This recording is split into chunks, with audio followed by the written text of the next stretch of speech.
bias. It's the invisible force shaping the stories we consume every day.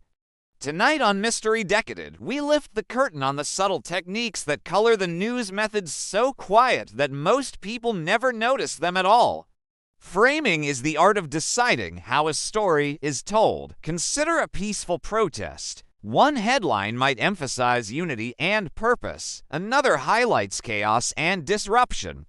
The same event's a completely different emotional messages, and once framed, that narrative becomes the accepted truth. In many high-profile trials, the public only sees small pieces of the puzzle, a dramatic quote from a witness, a heated moment from the prosecutor. What's rarely shown? The dozens of hours of technical testimony that actually determine verdicts. By choosing what to include and what to leave out, news outlets shape what viewers think the truth is. Media organizations often lean subtly or openly towards certain political viewpoints. This doesn't always involve lying. Sometimes it's simply choosing which stories to emphasize, which quotes to highlight, which statistics to mention. Across the US, UK, Australia, Nigeria, and South Africa, studies show one pattern. People rarely receive the full picture. A dramatic headline can transform routine court updates into breaking national crises. Words like explosive, shocking, or disturbing are designed to trigger emotions: fear, anger, outrage. But emotion clouds judgment. And when judgment is clouded, bias becomes invisible. Today, algorithms decide which news we see.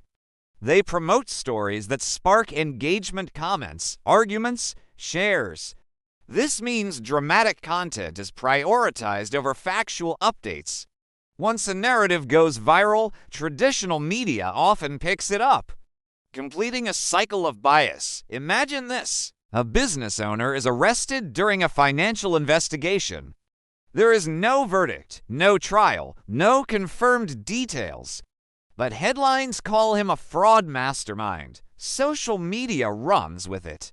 Speculation becomes truth. Weeks later, prosecutors quietly drop the charges. But the man's name is already tarnished. The correction never reaches the same audience that saw the accusation. Sometimes bias appears in a different form, giving equal weight to two sides that do not have equal evidence. A verified expert opinion versus a fringe theory, presented as if they hold the same credibility.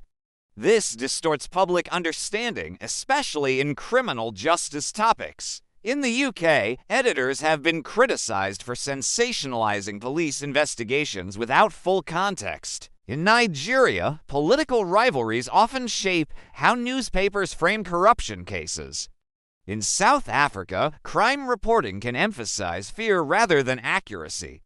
Across Canada and Australia, early trial coverage often influences public opinion long before juries convene. Different countries, same pattern. Bias isn't always loud. It's subtle. It hides in word choice, story selection, and emotional framing.